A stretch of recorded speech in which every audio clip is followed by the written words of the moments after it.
समूह प्रसन्न है, आह्लादित है और प्रतीक्षारत माननीय प्रधानमंत्री महोदय के संबोधन की। माता की, भारत माता की, भारत माता की। मेरे प्यारे देशवासियों, मेरे परिवारजन, आज वो शुभ घड़ी है जब हम देश के लिए मर मिटने वाले, देश की आजादी के लिए अपना जीवन समर्पित करने वाले, आजीवन संघर्ष करने वाले, फांसी के तख्त पर चढ़कर के भारत मां की जय के नारे लगाने वाले अनगिनत आजादी के दीवानों को नमन करने का ये पर्व है, उनका पुण्य स्मरण करने का पर्व है। आजादी के दीवानों ने आज हमें आजादी के इस पर्व में स्वतंत्रता की सांस लेने के लिए सौभाग्य दिया है। यह देश उनका ऋणी है। ऐसे हर महापुरुष के प्रति हम अपना श्रद्धा भाव व्यक्त करते हैं। मेरे प्यारे देशवासियों, आज जो महानुभाव राष्ट्र रक्षा के लिए और राष्ट्र निर्माण के लिए पूरी लगन से, पूरी प्रतिबद्धता के साथ देश की रक्षा भी कर रहे हैं, देश को नई ऊंचाई पर ले जाने का प्रयास भी कर रहे हैं। चाहे वो हमारा किसान हो, हमारा जवान हो, हमारे नौजवानों का हौसला हो, हमारी माताओं बहनों का योगदान हो,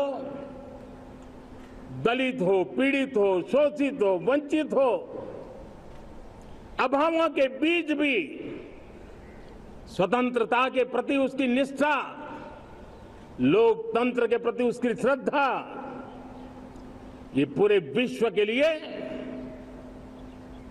एक प्रेरक घटना है।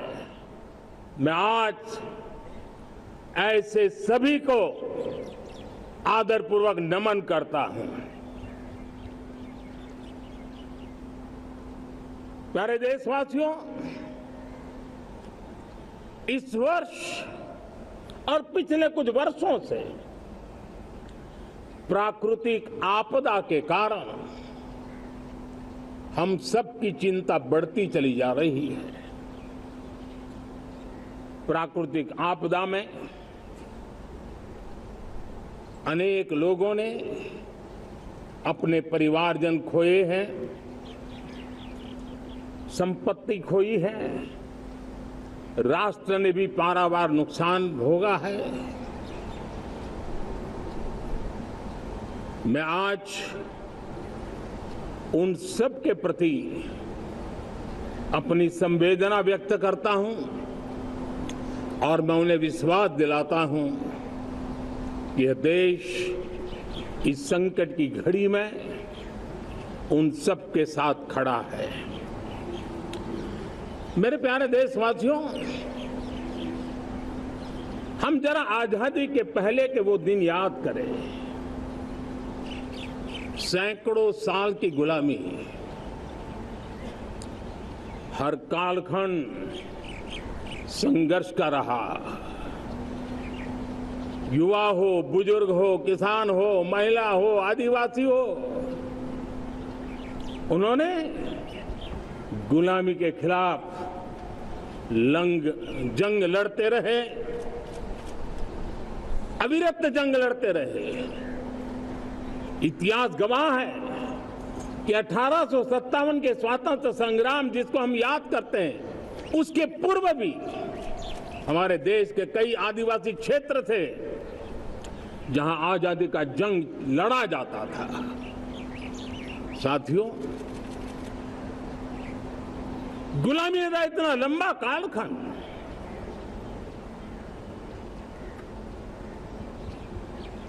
जुल्मी शासक, अपरंपार यातनाएं,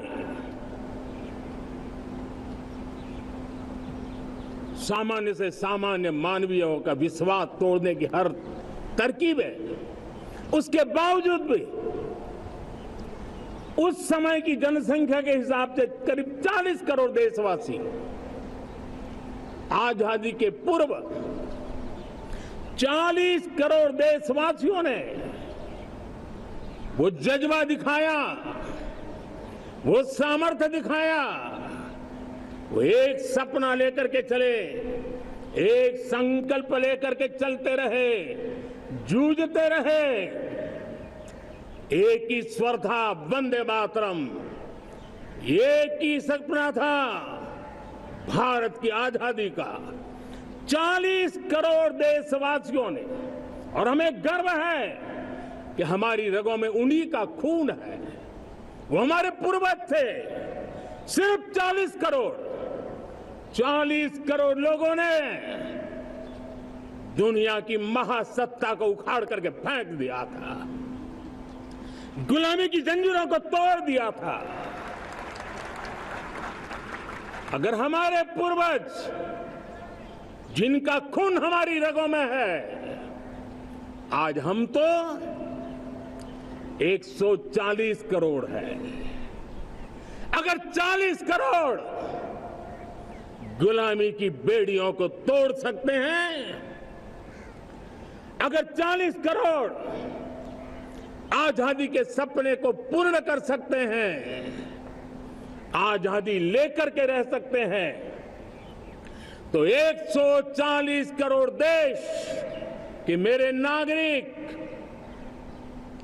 140 करोड़ मेरे परिवारजन अगर संकल्प लेकर के चल पड़ते हैं, एक दिशा निर्धारित करके चल पड़ते हैं, कदम से कदम मिलाकर, कंधे से कंधा मिलाकर अगर चल पड़ते हैं, तो चुनौतियां कितनी भी क्यों ना हो, अभाव की मात्रा कितनी ही तीव्र क्यों ना हो, संसाधनों के लिए जूझने की नौबत हो तो भी हर चुनौती को पार करते हुए हम समृद्ध भारत बना सकते हैं। हम 2047 विकसित भारत का लक्ष्य प्राप्त कर सकते हैं। अगर 40 करोड़ देशवासी अपने पुरुषार्थ से, अपने समर्पण से, अपने त्याग से, अपने बलिदान से आजादी दे सकते हैं, आजाद भारत बना सकते हैं, तो 140 करोड़ देशवासी उसी भाव से समृद्ध भारत भी बना सकते हैं। साथियों, वो एक समय था जब लोग देश के लिए मरने के लिए प्रतिबद्ध थे और आजादी मिली थी। आज ये समय है देश के लिए जीने की प्रतिबद्धता का। अगर देश के लिए मरने की प्रतिबद्धता आजादी दिला सकती है, तो देश के लिए जीने की प्रतिबद्धता समृद्ध भारत भी बना सकती है।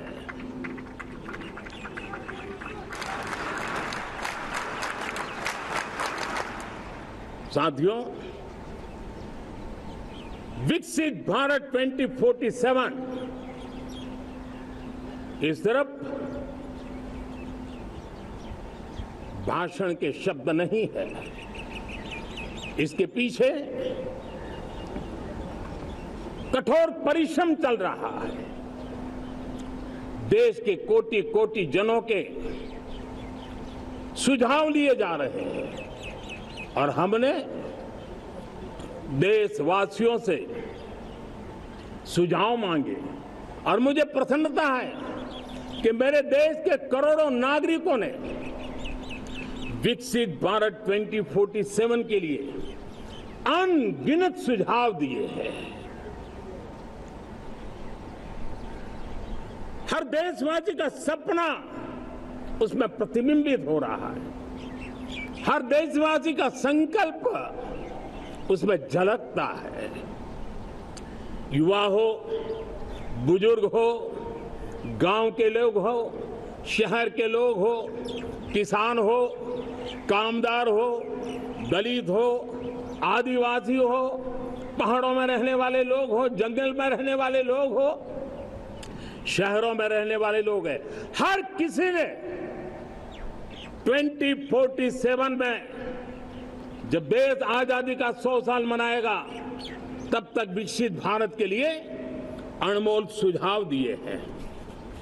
और मैं जब इन सुझावों को देखता था मेरा मन प्रसन्न हो रहा था। उन्होंने क्या लिखा? कुछ लोगों ने कहा कि दुनिया का स्किल कैपिटल बनाने का सुझाव हमारे सामने रखा। 2047 विकसित भारत के लिए कुछ लोगों ने भारत को मैन्युफैक्चरिंग का ग्लोबल हब बनाने का सुझाव दिया। कुछ लोगों ने भारत की हमारी यूनिवर्सिटीज ग्लोबल बने इसके लिए सुझाव दिया। कुछ लोगों ने यह भी कहा कि क्या आजादी के इतने सालों के बाद हमारा मीडिया ग्लोबल नहीं होना चाहिए। कुछ लोगों ने यह भी कहा कि हमारा स्किल्ड युवा विश्व की पहली पसंद बनना चाहिए।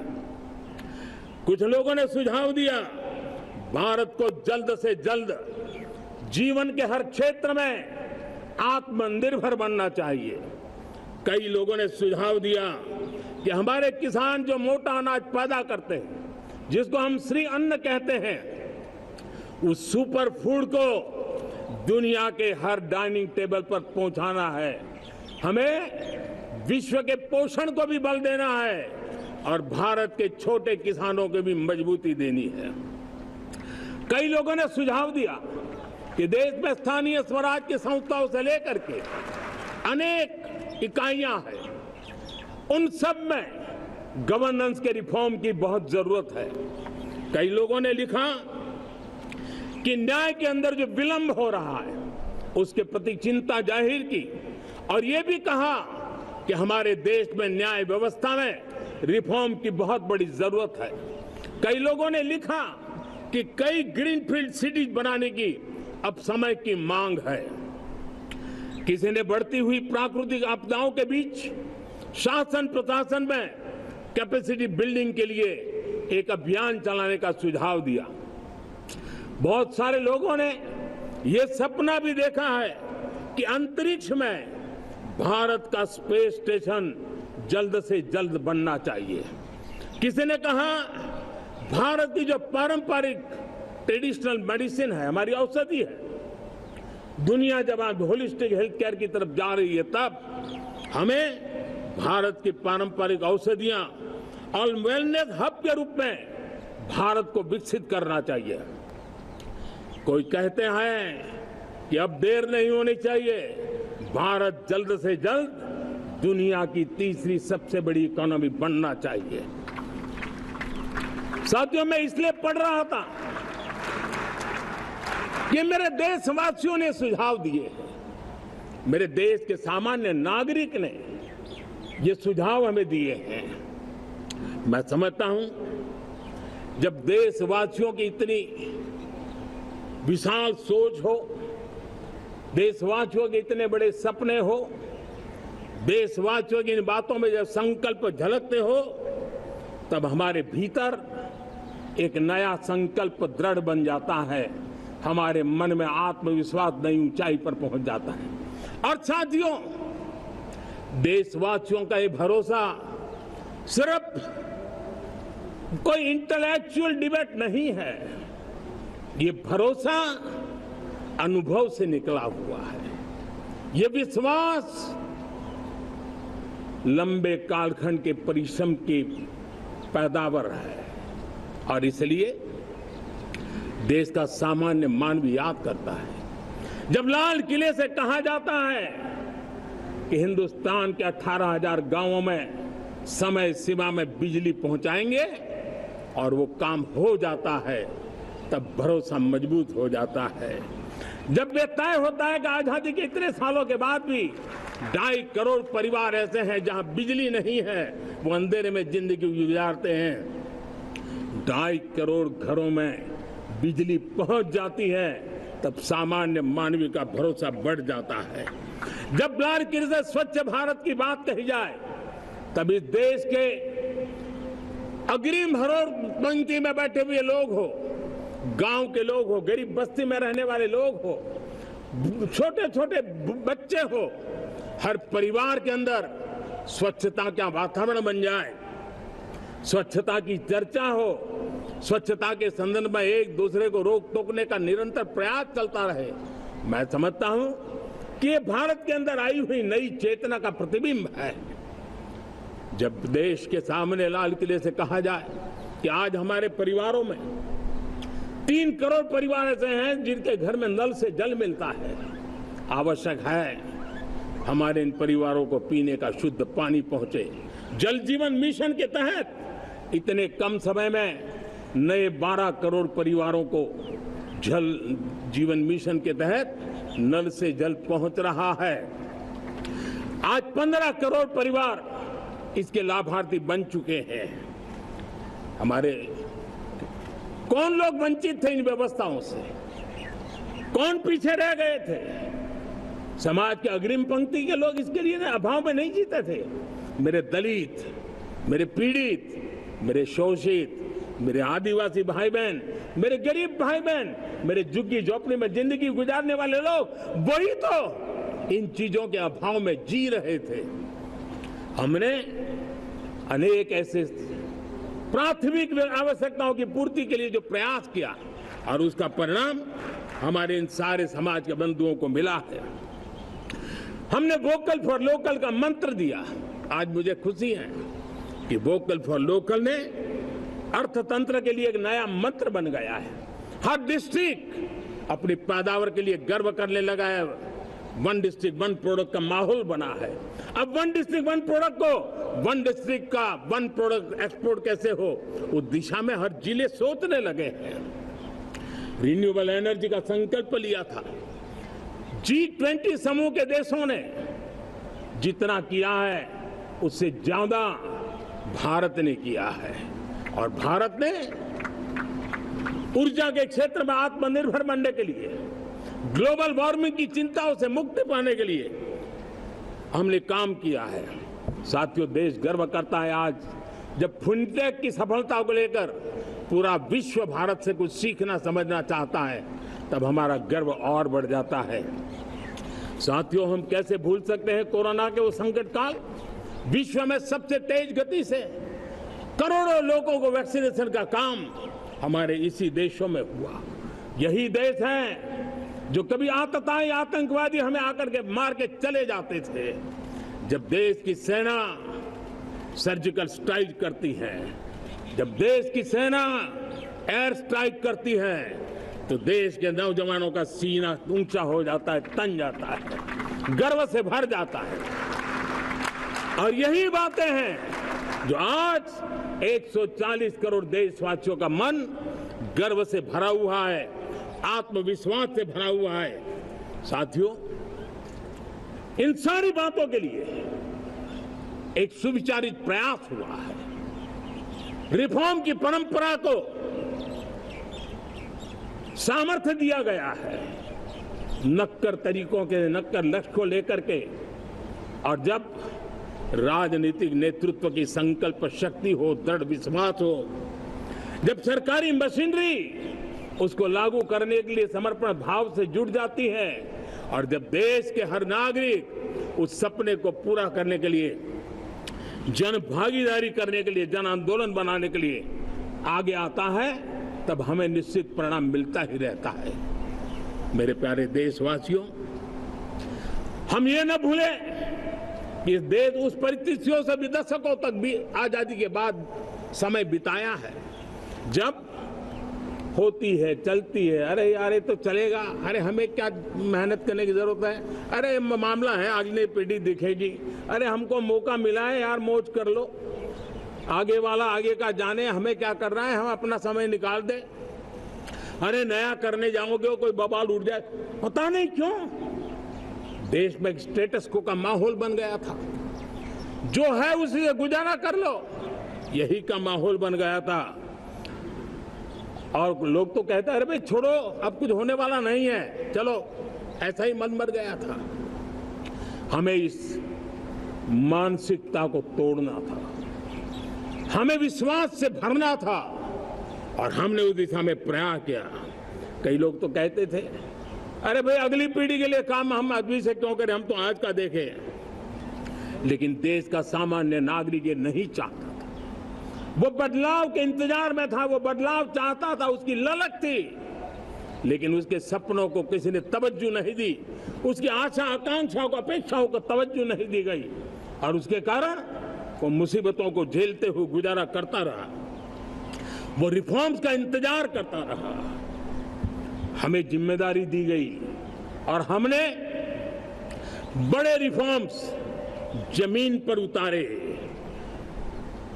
गरीब हो, मिडिल क्लास हो, हमारे वंचित लोग हो, हमारी बढ़ती जाती शहरी आबादी हो, हमारे नौजवानों के सपने हो, संकल्प हो, आकांक्षाएं हो, उनके जीवन में बदलाव लाने के लिए रिफॉर्म का मार्ग हमने चुना।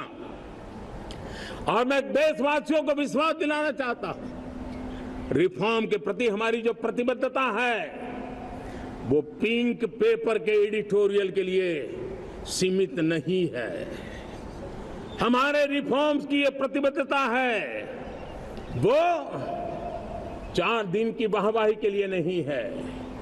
हमारी रिफॉर्म्स की प्रक्रिया किसी मजबूरी में नहीं है, देश को मजबूती देने के इरादे से है। और इसलिए मैं आज कह सकता हूं रिफॉर्म का हमारा मार्ग एक प्रकार से ग्रोथ की ब्लूप्रिंट बनी हुई है।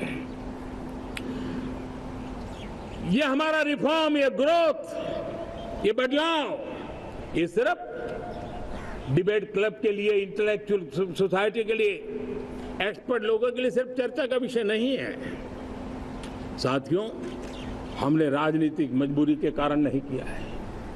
हम जो कुछ भी कर रहे हैं वो राजनीति का भागा गुणा करके नहीं सोचते हैं। हमारा एक ही संकल्प होता है, नेशन फर्स्ट, नेशन फर्स्ट, राष्ट्रहित सुप्रीम, ये मेरा भारत महान बने, इसी संकल्प को लेकर के हम कदम उठाते हैं।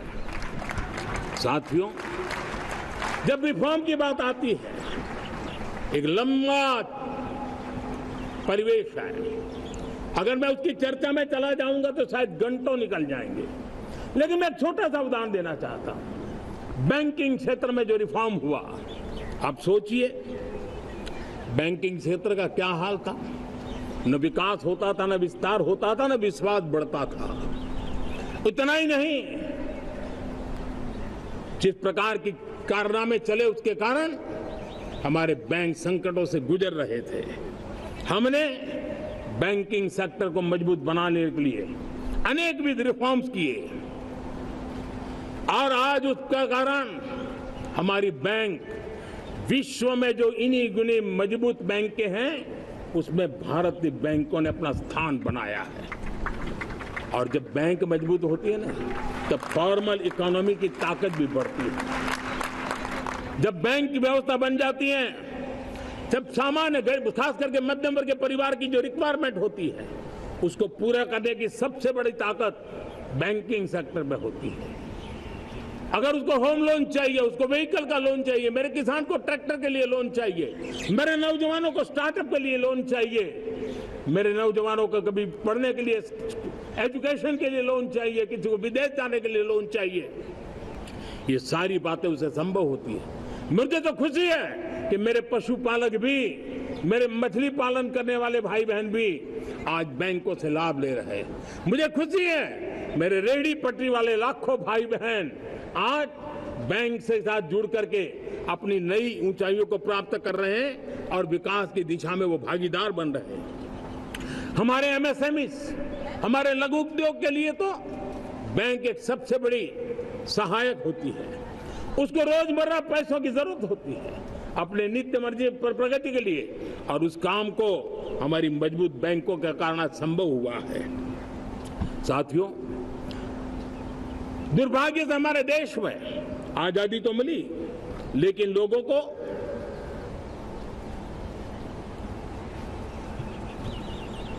एक प्रकार से माई बाप कल्चर से गुजरना पड़ा।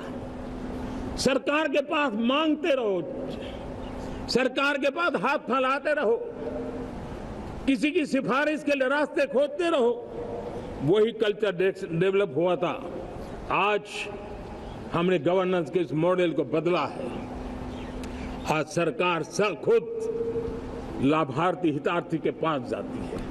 आज सरकार खुद उसके घर गैस का चूल्हा पहुंचाती है। आज सरकार खुद उसके घर पानी पहुंचाती है। आज सरकार खुद उसके घर बिजली पहुंचाती है। आज सरकार खुद उसको आर्थिक मदद दे करके विकास के नए आयामों को चर करने के लिए प्रेरित करती है, प्रोत्साहित करती है। आज सरकार खुद नौजवान के स्किल डेवलपमेंट के लिए अनेकविध कदम उठा रही है। साथियों, बड़े रिफॉर्म्स के लिए हमारी सरकार बहुत ही प्रतिबद्ध है और हम इसी के द्वारा देश में प्रगति की राह को चुनना चाहते हैं। साथियों, देश में नई व्यवस्थाएं बन रही है। देश को आगे ले जाने के लिए अनेकविध नीतियों को, अनेकविध पॉलिसीज को निरंतर बनाया जाए और नए सिस्टम पर देश का भरोसा भी बढ़ता रहता है, निरंतर बढ़ता रहता है। आज जो 20-25 साल का नौजवान है, जो 10 साल पहले जब 12-15 साल की उम्र का नौजवान था, उसने अपनी आंखों के सामने ये बदलाव देखा है। 10 साल के भीतर भीतर उसके सपनों को आकार मिला है, धार मिली है और उसके आत्मविश्वास में एक नई चेतना जगी है और वही देश का एक नया सामर्थ्य के रूप में उभरना है।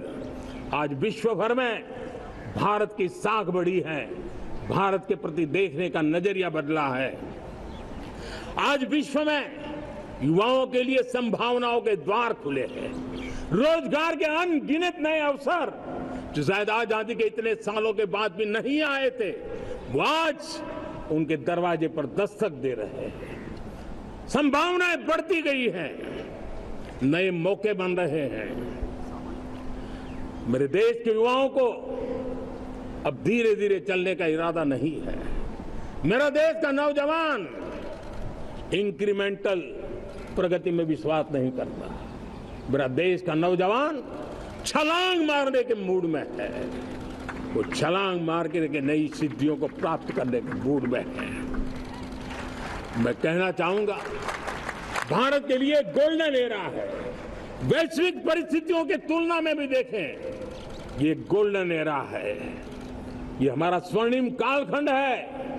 मेरे प्यारे देशवासियों, ये अवसर हमें जाने नहीं देना है, ये मौका हमें जाने नहीं देना चाहिए और इसी मौके को पकड़ करके अपने सपने और संकल्पों को लेकर के चल पड़ेंगे तो हम देश की स्वर्णिम भारत की जो अपेक्षा और हमें विकसित भारत का 2047 का लक्ष्य हम पूरा करके रहेंगे। हम सदियों की बेड़ियों को तोड़ करके निकले हैं। आज टूरिज्म का क्षेत्र हो, एमएसएमई का क्षेत्र हो, एजुकेशन हो, हेल्थ सेक्टर हो, ट्रांसपोर्ट सेक्टर हो, खेती और किसानी का सेक्टर हो, हर सेक्टर में एक नया आधुनिक सिस्टम बन रहा है। हम विश्व की बेस्ट प्रैक्टिसेस को भी आगे देख रखते हुए हम हमारे देश की परिस्थितियों के अनुसार आगे बढ़ना चाहते हैं। हर सेक्टर में आधुनिकता की जरूरत है, नएपन की जरूरत है, टेक्नोलॉजी को जोड़ने की जरूरत है और हर सेक्टर में हमारी नई नीतियों के कारण इन सारे क्षेत्रों में एक नया सपोर्ट मिल रहा है, नई ताकत मिल रही है। हमारे सारे अवरोध हटे, हमारी बंदी से दूर हो, हम पूरे सामर्थ्य के साथ चल पड़े, खिल उठे, सपनों को पा करके रहे, सिद्धि को हम अपने निकट देखें, हम आत्मसात करें, उस दिशा में हम चलना है। अब आप देखिए कितना बड़ा बदलाव रहा है। मैं एकदम जमीनी स्तर की बात करूं, विमेन सेल्फ हेल्प ग्रुप, आज 10 साल में हमारे 10 करोड़ बहनें विमेन सेल्फ हेल्प ग्रुप में जुड़ी हैं। 10 करोड़ नई बहनें हैं। हमें गर्व हो रहा है कि हमारे सामान्य परिवार की, गांव की 10 करोड़ महिलाएं आर्थिक रूप से आत्मनिर्भर बन रही हैं। और जब महिला आर्थिक रूप से आत्मनिर्भर बनती हैं, तब परिवार की निर्णय प्रक्रिया की हिस्सेदार बनती हैं, एक बहुत बड़ी सामाजिक परिवर्तन की गारंटी लेकर के आती है। मुझे गर्व है इस बात पर, लेकिन साथ साथ मुझे गर्व इस बात का भी है कि हमारे सीईओ आज दुनिया भर के अंदर अपनी धाक जमा रहे हैं। भारत के हमारे सीईओ विश्व भर में अपनी धाक जमा रहे हैं। हमारे लिए खुशी की बात है कि एक तरफ मेरे सीईओ दुनिया भर में नाम कमा रहे हैं, भारत का नाम बढ़ा रहे हैं, तो दूसरी तरफ विमेन सेल्फ हेल्प ग्रुप से 1 करोड़ मेरी सामान्य परिवार की माताएं बहनें लखपति दीदी बनती है। मेरे लिए ये भी उतना ही गर्व की बात है। अब हमने सेल्फ हेल्प ग्रुप को 10 लाख रुपए से 20 लाख रुपए देने का निर्णय किया है। अब तक 9 लाख करोड़ रुपए बैंकों के माध्यम से हमारे इन विमेन सेल्फ हेल्प ग्रुप को मिले हैं, और जिसकी मदद से वो अपने अनेकविध कामों को बढ़ावा रहे हैं। मेरे साथियों, मेरे नौजवान इस तरफ ध्यान दें। स्पेस सेक्टर एक फ्यूचर है हमारे साथ जुड़ा हुआ, एक महत्वपूर्ण पहलू है, हम उस पर भी बल दे रहे हैं। हमने स्पेस सेक्टर में बहुत रिफॉर्म किए हैं। जिन बंधनों में हमने स्पेस सेक्टर को बांध के रखा था, उसे हमने खोल दिया है। आज सैकड़ों स्टार्टअप्स स्पेस के सेक्टर में आ रहे हैं। वाइब्रेंट बनता जाता हमारा स्पेस सेक्टर भारत को एक शक्तिशाली राष्ट्र बनाने का एक महत्वपूर्ण अंग है, और हम इसको दूर की सोच के साथ मजबूती दे रहे हैं। आज private satellite, private rocket launch हो रहे हैं, ये गर्व की बात है। आज मैं कह सकता हूं, जब नीति सही होती है, नियत सही होती है और पूर्ण समर्पण से राष्ट्र का कल्याण यही मंत्र होता है, तो निश्चित परिणाम हम प्राप्त करके रहते हैं। मेरे प्यारे देशवासियों, आज देश में नए अवसर बने, तब मैं कह सकता हूं 2 चीजें और हुई जिसने विकास को एक गति दी है, विकास को एक नई छलांग दी है, और ये है, पहला है आधुनिक इंफ्रास्ट्रक्चर का निर्माण। हमने इंफ्रास्ट्रक्चर को आधुनिक बनाने की दिशा में बहुत बड़े कदम उठाए हैं, और दूसरी तरफ सामान्य मानव के जीवन में जो बाधाएं हैं, ईज ऑफ लिविंग का हमारा जो सपना है, उस पर भी हमने उतना ही बल दिया है। पिछले 1 दशक में अभूतपूर्व इंफ्रास्ट्रक्चर का विकास हुआ है। रेल हो, रोड हो, एयरपोर्ट हो, पोर्ट हो, ब्रॉडबैंड कनेक्टिविटी हो,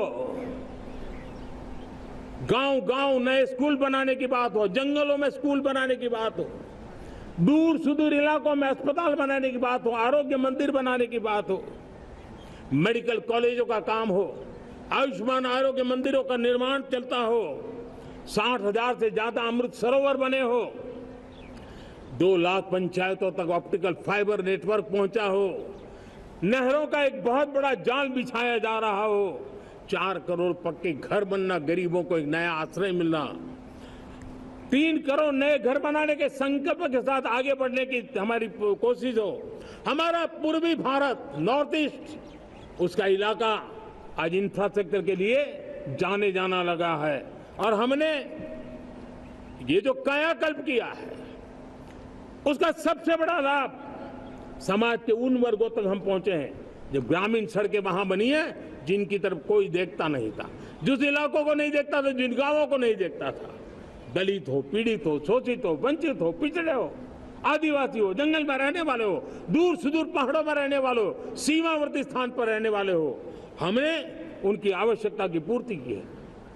हमारे मछुआरे भाई बहनों की आवश्यकताओं को पूरा करना, हमारे पशुपालकों के जीवन को बदलना, एक प्रकार से सर्वांगीण विकास का प्रयास हमारी नीतियों में रहा, हमारी नीयत में रहा है, हमारे रिफॉर्म में रहा है, हमारे कार्यक्रमों में रहा है, हमारी कार्यशैली में रहा है। और उस सबसे बड़ा लाभ मेरे युवाओं को होता है। उनको नए नए अवसर मिलते हैं, नए नए क्षेत्र में कदम रखने का उसके लिए संभावनाएं बन जाती है। और वही तो सबसे ज्यादा रोजगार दे रहा है। और सबसे ज्यादा रोजगार प्राप्त करने का अवसर इन्हीं समय में उनको मिला है।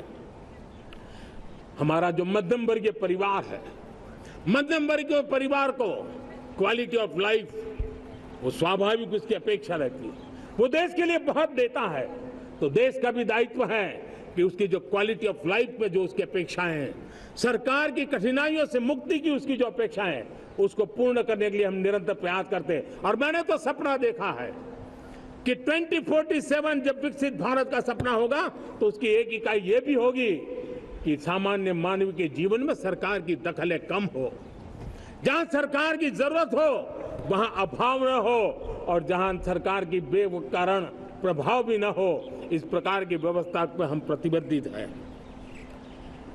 मेरे प्यारे देशवासियों, हम छोटी छोटी जरूरतों पर भी ध्यान देते हैं, हम छोटी छोटी आवश्यकताओं पर ध्यान देते हैं और उसको लेकर हम चलते हैं। चाहे हमारे गरीब का घर का चूल्हा जलता रहे, गरीब की माँ को कभी आंसू पी करके सोना न पड़े, और इसके लिए मुफ्त इलाज की योजना हमारी चल रही है। बिजली, पानी, गैस अब सैचुरेशन के मूड पर है। और जब हम सैचुरेशन की बात करते हैं वो 100% होता है। जब सैचुरेशन होता है तो उसको जातिवाद का रंग नहीं लगता है। जब सैचुरेशन होता है तो उसमें पांथिकता का रंग नहीं लगता है। जब सैचुरेशन का मंत्र होता है तब सच्चे अर्थ में सबका साथ सबका विकास का मंत्र साकार होता है। लोगों के जीवन में सरकार की दखल कम हो, उस दिशा में हमने हजारों कंप्लायंसेस के लिए सरकार सामान्य मानवी पर बोझ डालती थी, उन सारे कंप्लायंसेस को दूर किया। हमने देशवासियों के लिए 1,500 से ज्यादा कानूनों को खत्म कर दिया ताकि कानूनों की जंजाल के अंदर देशवासियों को फंसना न पड़े। हमने छोटी छोटी गलतियों के कारण ऐसे कानून बने थे उनको जेल में अंदर धकेल दिया जाए।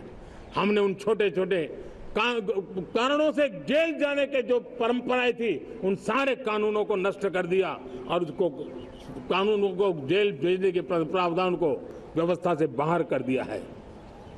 आज हमने जो आजादी की विरासत के गर्व की बात हम जो करते हैं, सदियों से हमारे पास जो क्रिमिनल लॉ थे, आज हमने उसको नए क्रिमिनल लॉ जिसको हमने न्याय संहिता के रूप में, और जिसके मूल में दंड नहीं पर नागरिक को न्याय, इस भाव को हमने प्रबल बनाया है। ईज ऑफ लिविंग बनाने के लिए देशव्यापी मिशन में काम कर रहे हैं।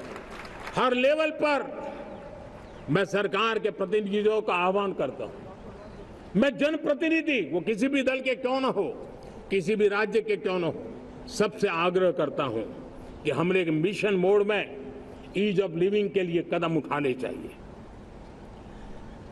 मैं हमारे युवाओं को, प्रोफेशनल्स को, सबको मैं कहना चाहता हूं, आप अपने स्थान पर जहां पर आपको छोटी छोटी दिक्कतें होती है, आप उसके सॉल्यूशन को लेकर के सरकार को चिट्ठी लिखते रहिए। सरकार को बताइए कि बिना कारण की कठिनाई आए उसको दूर करने से कोई नुकसान नहीं है। मैं पक्का मानता हूं आज सरकारें संवेदनशील है। हर सरकार, स्थानीय स्वराज्य की संस्था होगी या राज्य सरकार होगी या केंद्र सरकार होगी, उसको तवज्जो देगी।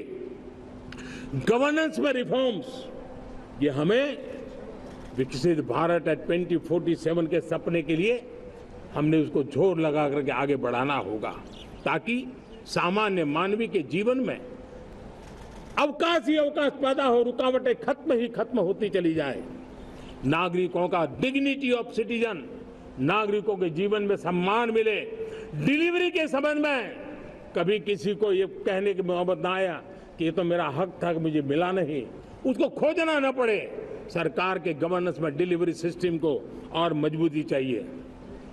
आप देखिए, देश में जब हम रिफॉर्म की बात करते हैं, आज देश में करीब करीब 3 लाख संस्थाएं काम कर रही है, चाहे पंचायत हो, नगर पंचायत हो, नगर पालिका हो, महानगर पालिका हो, यूटी हो, स्टेट हो, डिस्ट्रिक्ट हो, केंद्र, छोटी मोटी 3 लाख करीब करीब इकाइयां हैं। अगर ये हमारे 3 लाख इकाइयों को मैं आज आह्वान करता हूं कि अगर आप साल में अपने स्तर पर जिन चीजों की जरूरत है सामान्य मानवी के लिए 2 रिफॉर्म करें। ज्यादा नहीं कह रहा हूं मेरे साथियों, एक पंचायत हो, एक राज्य सरकार हो, कोई विभाग हो, सिर्फ 1 साल में 2 रिफॉर्म और उसको जमीन पर उतारें। आप देखिए, हम देखते ही देखते 1 साल में करीब करीब 25-30 लाख रिफॉर्म कर सकते हैं। जब 25-30 लाख रिफॉर्म हो जाए तब सामान्य मानवी का विश्वास कितना बढ़ जाएगा, उसकी शक्ति राष्ट्र को नई ऊंचाई पर ले जाने में कितनी काम आएगी। और इसलिए हम अपने स्तर पर होती है चलती से मुक्ति पाकर के बदलावों के लिए आगे आए, हिम्मत के साथ आगे आए। और सामान्य मानवी की जरूरत, छोटी छोटी जरूरत होती है, पंचायत लेवल पर भी वो मुसीबतें झेल रहा है, उन मुसीबतों से हम मुक्ति दिलाएं तो मुझे पक्का विश्वास है कि हम सपनों को पार कर सकते हैं। मेरे प्यारे देशवासियों, आज देश आकांक्षाओं से भरा हुआ है। हमारे देश का नौजवान नई सिद्धियों को चूमना चाहता है, नए नए शिखरों पर वो कदम रखना चाहता है। और इसलिए हमारी कोशिश है हर सेक्टर में कार्य को हम गति दें, तेज गति दें। और उसके द्वारा पहले हम हर सेक्टर में नए अवसर पैदा करें। दूसरा, ये बदलती हुई व्यवस्थाओं के लिए जो सपोर्टिव इंफ्रास्ट्रक्चर चाहिए, उन इंफ्रास्ट्रक्चर पर हम बदलाव के मजबूती देने की दिशा में काम करें। और तीसरी बात है, नागरिकों की मूलभूत सुविधाओं के विषय में हम प्राथमिकता दें, उसको बल दें। इन तीनों भारत में एक एस्पिरेशनल सोसाइटी का निर्माण किया है और उसके परिणाम स्वरूप आज समाज खुद एक विश्वास से भरा हुआ है। हमारे देशवासियों की आकांक्षा है, उनके एस्पिरेशंस, हमारे नौजवानों की ऊर्जा हमारे देश के सामर्थ्य के साथ जोड़ करके हम आगे बढ़ने की एक ललक लेकर के चल रहे हैं। मुझे विश्वास है रोजगार और स्वरोजगार नए रिकॉर्ड के अवसर पर हम काम किया है। प्रति व्यक्ति आज आय दोगुनी करने में हम सफल हुए हैं। ग्लोबल ग्रोथ में भारत का योगदान बड़ा है। भारत का एक्सपोर्ट लगातार बढ़ रहा है। विदेशी मुद्रा भंडार लगातार बढ़ा हुआ है, पहले से 2 गुना पहुंचा है। ग्लोबल संस्थानों का भारत के प्रति भरोसा बढ़ा है। मुझे विश्वास है भारत की दिशा सही है, भारत की गति तेज है और भारत के सपनों में सामर्थ्य है। लेकिन इन सबके साथ संवेदनशीलता का हमारा मार्ग हमारे लिए ऊर्जा में एक नई चेतना भरता है। मम भाव हमारे कार्य की शैली है। समभाव भी चाहिए, मम भाव भी चाहिए, उसको लेकर के हम चल रहे हैं।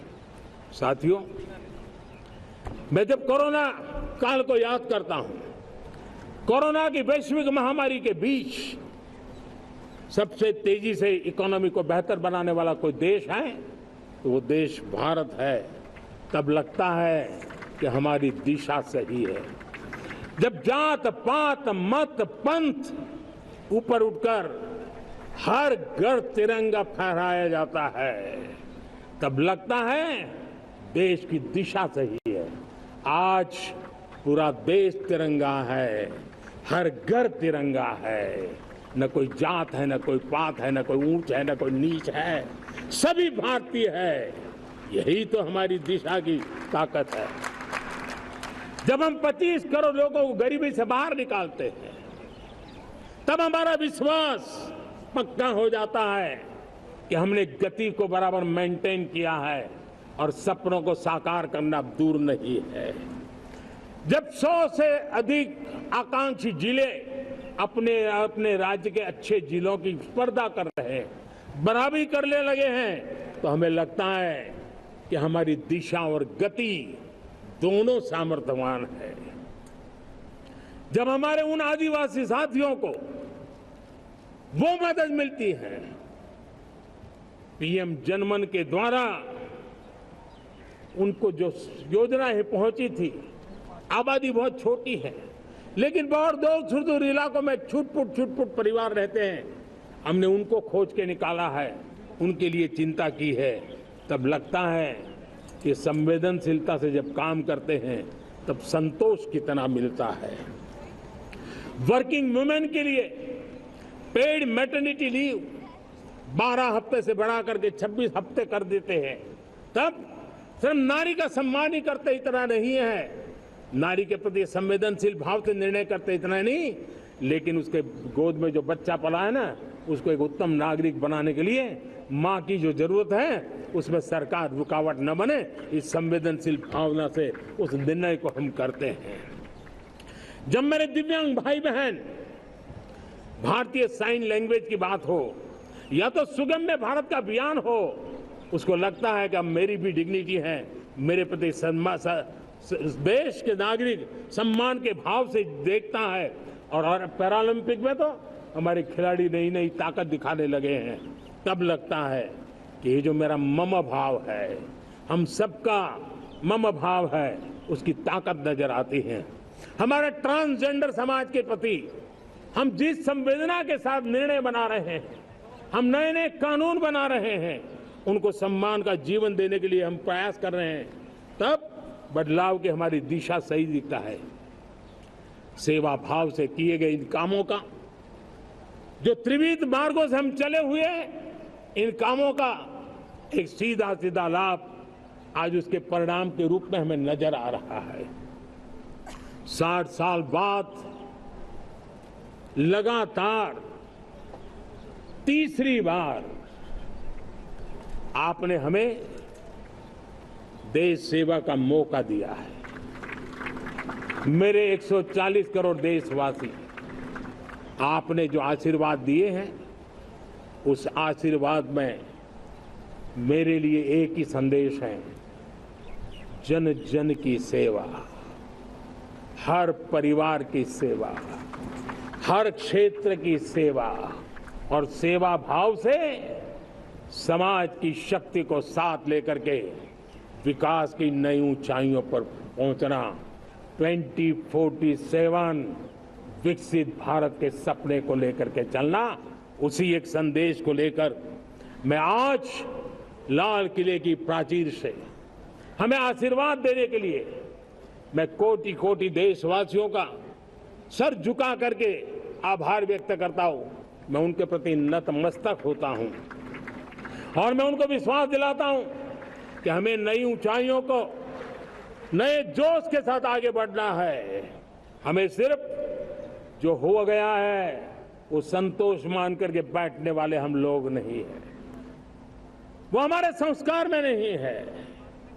हम कुछ और करने के लिए, कुछ और आगे बढ़ने के लिए और कुछ और नई ऊंचाइयों को पार करने के लिए हम आगे बढ़ना चाहते हैं।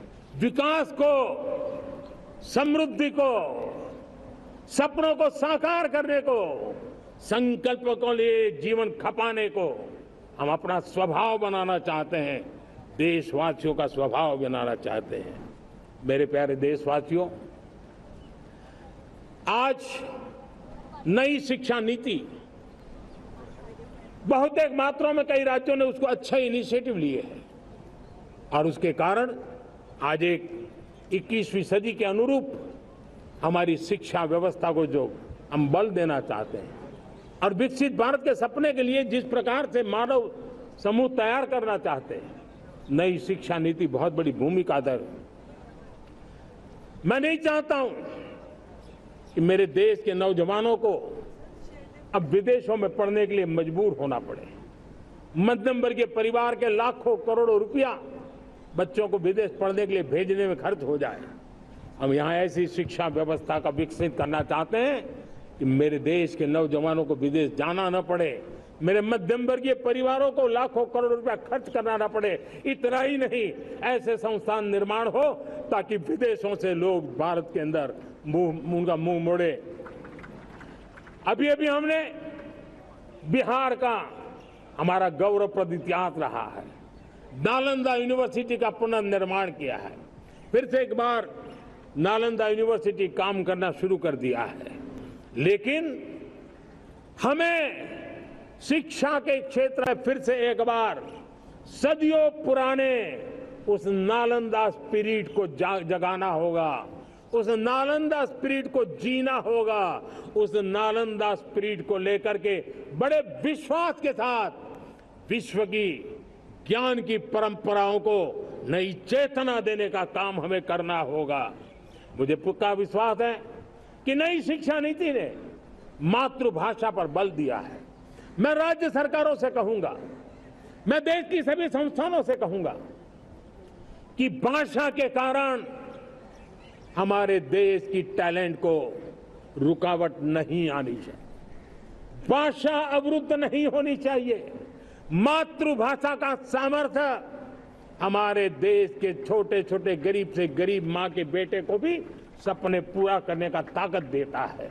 और इसलिए हमने हमारी मातृभाषा में पढ़ाई, जीवन में मातृभाषा का स्थान, परिवार में मातृभाषा का स्थान, उसकी ओर हमें बल देना होगा। मेरे प्यारे देशवासियों, जिस प्रकार से आज विश्व का बदलाव नजर आ रहा है और तब जाकर के स्किल का महत्व बहुत बढ़ गया है और हम स्किल को और नई एक ताकत देना चाहते हैं। हम इंडस्ट्री 4.0 को ध्यान में रख करके हम स्किल डेवलपमेंट चाहते हैं। हम जीवन के हर क्षेत्र में, हम एग्रीकल्चर सेक्टर में भी कैपेसिटी बिल्डिंग करने के लिए स्किल डेवलपमेंट चाहते हैं। हम तो हमारा सफाई का क्षेत्र हो, उसमें भी एक नए स्किल डेवलपमेंट की ओर बल देना चाहते हैं। और हम स्किल इंडिया प्रोग्राम को बहुत व्यापक रूप से इस बार लेकर के आए हैं। बजट में भी इसका बहुत बड़ा, इस बजट में इंटर्नशिप को भी हमने बल दिया है ताकि हमारे नौजवानों को एक एक्सपीरियंस मिले, उनकी कैपेसिटी बिल्डिंग हो और बाजार में उनका ताकत दिखाई दे। उस प्रकार से मैं स्किल युवाओं को तैयार करना चाहता हूं। और इसलिए कई बार, और दोस्तों, आज विश्व की परिस्थिति को देखते हुए मैं साफ साफ देख रहा हूं कि भारत का स्किल्ड मैन पावर जो है, हमारा स्किलफुल जो नौजवान है, वो ग्लोबल जॉब मार्केट में अपनी दमक बनाए। हम उस सपने को लेकर के आगे चल रहे हैं। साथियों, विश्व जिस तेजी से बदल रहा है, जीवन के हर क्षेत्र में साइंस और टेक्नोलॉजी का महत्व बढ़ता चला जाने वाला है। हमें साइंस को बहुत बढ़ देना की आवश्यकता है। और मैंने देखा चंद्रयान की सफलता के बाद हमारे स्कूल कॉलेज के अंदर साइंस और टेक्नोलॉजी के प्रति एक नई रुचि का वातावरण बना है, नई दिलचस्पी बढ़ी है। तब हमारे शिक्षा संस्थानों ने ये जो मनोभाव बना है उसको नर्चर करने के लिए आगे आना होगा। भारत सरकार ने भी रिसर्च के लिए सपोर्ट बढ़ा दिया है। हमने ज्यादा से ज्यादा चेयर स्थापित किए हैं। हमने नेशनल रिसर्च फाउंडेशन बना करके हमने उसको एक कानूनी परिवेश में ला करके स्थायी रूप से एक व्यवस्था विकसित की है ताकि रिसर्च को लेकर के निरंतर बल मिले और ये रिसर्च फाउंडेशन उस काम को करे। मेरे बड़े गर्व की बात है कि बजट में हमने 1 लाख करोड़ रुपया रिसर्च और इनोवेशन के लिए हमने देने का निर्णय किया है, ताकि हमारे देश के नौजवान के पास जो आइडियाज है उस आइडियाज को हम जमीन पर उतार पाएं। साथियों, आज भी हमारे देश में मेडिकल एजुकेशन के लिए हमारे बच्चे बाहर जा रहे हैं। वैसा क्या हमारे वो ज्यादातर मध्यम वर्गीय परिवार के हैं, उनके लाखों करोड़ों रुपए खर्च हो जाते हैं, और तब जाकर के हमने पिछले 10 साल में मेडिकल सीटों को करीब करीब 1 लाख कर दिया। आज मैं करीब 25,000 युवा हर साल विदेश में मेडिकल एजुकेशन के लिए जाते हैं, और ऐसे ऐसे देश में जाना पड़ रहा है, कभी कभी तो मैं सुनता हूं तो हैरान हो जाता हूं। और इसलिए हमने तय किया है कि अगले 5 साल में मेडिकल लाइन में 75,000 नई सीटें बनाई जाएगी। मेरे प्यारे देशवासियों,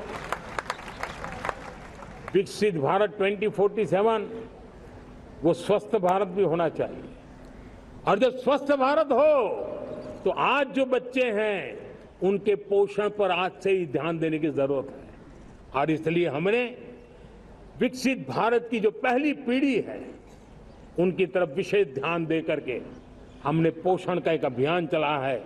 हमने राष्ट्रीय पोषण मिशन शुरू किया है, पोषण को हमने प्राथमिकता दी है। मेरे प्यारे देशवासियों, हमारी कृषि व्यवस्था को ट्रांसफॉर्म करना बहुत जरूरी है, समय की मांग है। हम सदियों से जिस परंपरा में दबे हुए हैं, जकड़े हुए हैं, उससे मुक्ति पानी होगी, और हमारे किसानों को उसके लिए हम मदद भी दे रहे हैं। हम उसको ट्रांसफॉर्म करने की दिशा में लगातार काम करते आए हैं। आज आसान ऋण दे रहे हैं किसानों को, टेक्नोलॉजी की मदद दे रहे हैं, किसान जो पैदावार करता है उसको वैल्यू एडिशन के लिए हम काम कर रहे हैं, उसके लिए मार्केटिंग के लिए पूरा प्रबंध करते हैं, ताकि उसको एंड टू एंड हर जगह पे हैंड होल्डिंग की व्यवस्था हो, उस दिशा में हम काम कर रहे हैं। आज जब धरती माता के प्रति सारा विश्व चिंतित है, जिस प्रकार से उर्वरक के कारण हमारी धरती माता की शहद दिनों दिन बिगड़ता जा रही है, हमारी धरती माता की उत्पादकता क्षमता खत्म होती चली जा रही है, कम होती चली जा रही है, और उस समय मैं मेरे देश के लाखों किसानों का आभार व्यक्त करना चाहता हूं, जिन्होंने प्राकृतिक खेती का रास्ता चुना है, और हमारी धरती माता की सेवा करने का भी उन्होंने बीड़ा उठाया है। और इस बार बजट में भी हमने प्राकृतिक खेती को बल देने के लिए बहुत बड़ी योजनाओं के साथ बहुत बड़ा बजट में प्रावधान किया है। मेरे प्यारे देशवासियों, आज दुनिया की स्थिति में देखता हूं, पूरा विश्व होलिस्टिक हेल्थ केयर की तरफ मुड़ रहा है, और तब उनको ऑर्गेनिक फूड ये उनकी प्रथम पसंद बनी है। आज विश्व के लिए ऑर्गेनिक फूड का अगर कोई फूड बास्केट बन सकता है तो मेरे देश का किसान बना सकता है, मेरा देश बन सकता है। और इसलिए हम आने वाले दिनों में उस सपने को लेकर के आगे चलना चाहते हैं, ताकि ऑर्गेनिक फूड की जो विश्व की मांग है, उस ऑर्गेनिक फूड का बास्केट हमारा देश कैसे बने, किसानों का जीवन आसान बने, गांव में टॉप क्लास इंटरनेट कनेक्टिविटी मिले, किसानों को स्वास्थ्य सुविधाएं मिले, किसान के बच्चों को पढ़ने के लिए स्मार्ट स्कूल अवेलेबल हो, किसान के बच्चों को रोजगार उपलब्ध हो। छोटी छोटे खेती के टुकड़ों पर पूरा परिवार आज जीना बड़ा मुश्किल हो रहा है, तब उनके नौजवानों के लिए वो स्किल मिले, ताकि उनके नए रोजगार मिले, नए आय के साधन बने। इसका एक कॉम्प्रिहेंसिव प्रयास हम कर रहे हैं। बीते वर्षों में वुमेन लेड डेवलपमेंट मॉडल पर हमने काम किया है। इनोवेशन हो, एम्प्लॉयमेंट हो, एंटरप्रेन्योरशिप हो, हर सेक्टर में महिलाओं के कदम बढ़ते जा रहे हैं। महिलाएं सिर्फ भागीदारी बढ़ा रही है ऐसा नहीं, महिलाएं नेतृत्व दे रही है। आज अनेक क्षेत्रों में आज हमारे रक्षा क्षेत्र में देखिए, हमारा एयरफोर्स हो, हमारी आर्मी हो, हमारी नेवी हो, हमारा स्पेस सेक्टर हो, आज हमारी महिलाओं का हम दमखम देख रहे हैं देश के लिए। लेकिन दूसरी तरफ कुछ चिंता की बातें भी आती हैं और मैं आज लाल किले से फिर बार एक अपनी पीड़ा व्यक्त करना चाहता हूं। एक समाज के नाते हमें गंभीरता से सोचना होगा कि हमारी माताओं, बहनों, बेटियों के प्रति जो अत्याचार हो रहे हैं उसके प्रति देश का आक्रोश है, जन सामान्य का आक्रोश है। इस आक्रोश को मैं महसूस कर रहा हूं। इसको देश को, समाज को, हमारी राज्य सरकारों को गंभीरता से लेना होगा। महिलाओं के विरुद्ध अपराधों की जल्द से जल्द जांच हो, राक्षसी कृत्य करने वालों को जल्द से जल्द कड़ी सजा हो। वो समाज में विश्वास पैदा करने के लिए जरूरी है। मैं ये भी बताना चाहूंगा कि जब बलात्कार की या महिलाओं पर अत्याचार की घटनाएं घटती हैं तो उसकी बहुत चर्चा होती है, बहुत प्रचार होता है, मीडिया में छाया रहता है। लेकिन जब ऐसे राक्षसी मनोवृत्ति व्यक्ति को सजा होती है तो वो खबरों में कहीं नजर नहीं आती है, कोने में कहीं पड़ा रहता है।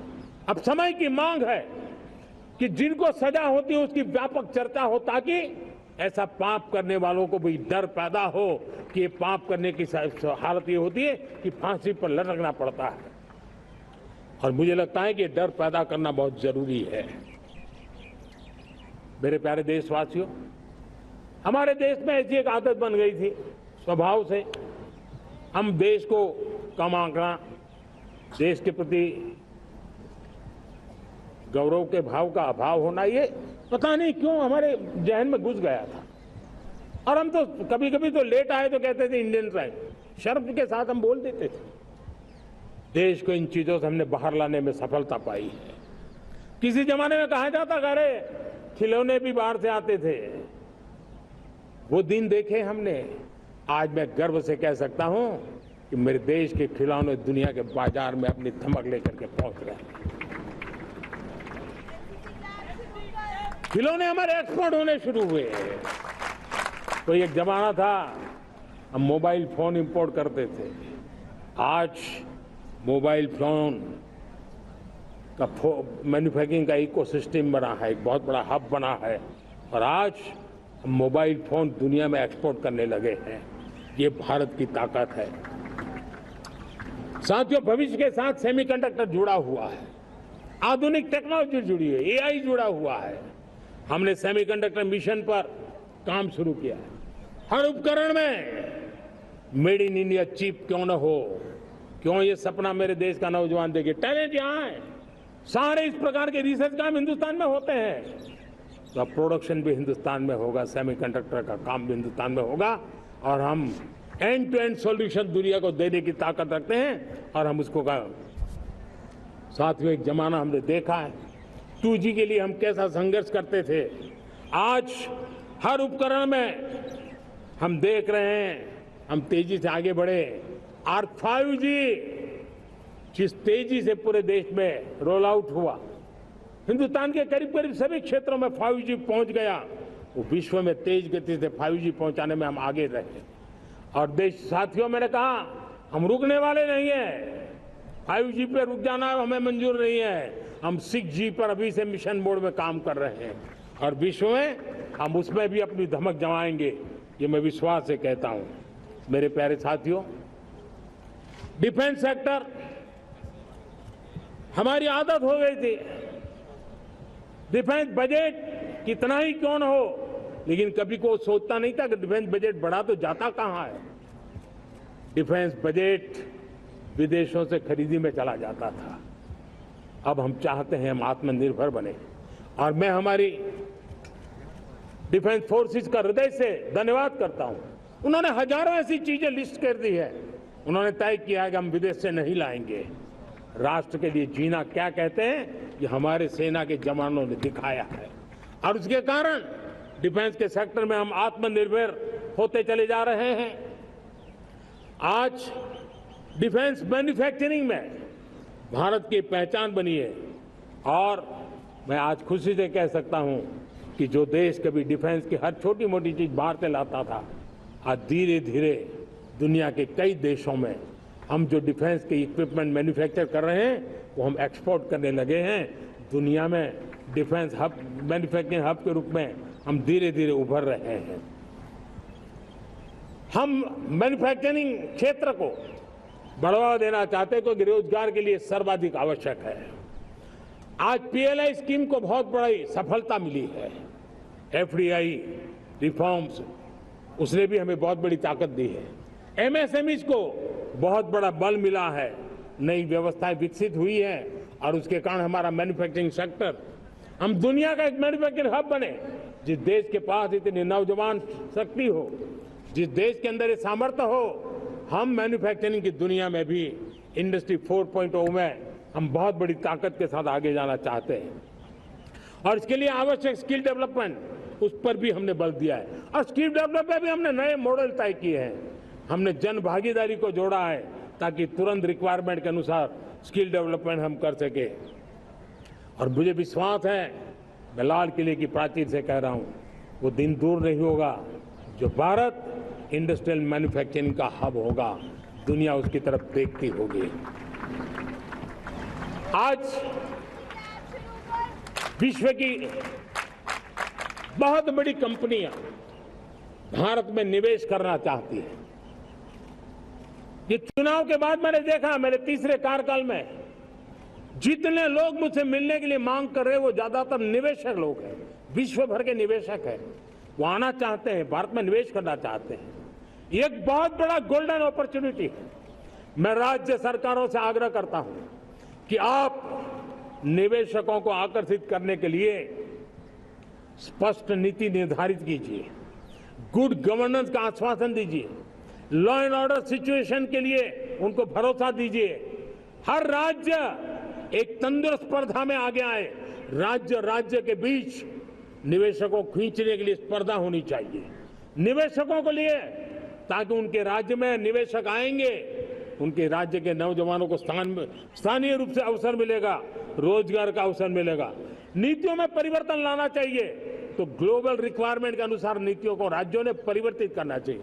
लैंड की आवश्यकता है तो राज्यों ने लैंड बैंक बनानी चाहिए। गुड गवर्नेंस सिंगल पॉइंट पर काम करने के लिए राज्य जितने प्रोएक्टिव होंगे, जितने ज्यादा प्रयास करेंगे, जो निवेशक आ रहे हैं वो कभी भी वापस नहीं जाएंगे। सिर्फ भारत सरकार से काम ये होता नहीं है, राज्य सरकारों की बहुत बड़ी आवश्यकता होती है, क्योंकि जो भी प्रोजेक्ट लगने वाला है उस राज्य में लगने वाला है, उसको हर राज्य के साथ रोजमर्रा का काम पड़ता है। और इसलिए मैं राज्यों से आग्रह करूंगा कि जब विश्व पूरा भारत की तरफ आकर्षित हो रहा है, विश्व पूरा भारत में निवेश करने के लिए प्रतिबद्ध हो रहा है, तब ये हमारा दायित्व बनता है कि हमारी पुरानी आदतें छोड़ करके स्पष्ट नीति के साथ हम आगे आए। देखिए, आपको परिणाम अपने राज्य में दिखाई देगा और आपका राज्य भी चमक उठेगा, ये मैं आपको विश्वास देता हूं। साथियों, भारत अपनी बेस्ट क्वालिटी के लिए पहचानी जाए, ये बहुत जरूरी है। अब विश्व के लिए हमें डिजाइन ऑफ का क्षेत्र, डिजाइन इन इंडिया, इस पर हमने बल देना है। हमें कोशिश करनी है अब इंडियन स्टैंडर्ड इंटरनेशनल स्टैंडर्ड बनने चाहिए। इंडियन स्टैंडर्ड इंटरनेशनल स्टैंडर्ड बनेंगे तब हमारी हर चीज को सहजता से मोहर लग जाएगी और ये हमारे प्रोडक्शन की क्वालिटी पर निर्भर करेगा, हमारी सेवा की क्वालिटी पर निर्भर करेगा, हमारे अप्रोच की क्वालिटी पर निर्भर करेगा। और इसलिए हमें क्वालिटी पर बल देकर के आगे बढ़ना है। हमारे पास टैलेंट है, डिजाइन के क्षेत्र में हम दुनिया को बहुत कुछ नया दे सकते हैं। डिजाइन इन इंडिया, इस आह्वान को लेकर के हमें अब आगे चलना है। Design in India and design for the world, इस सपने को लेकर के चलना है।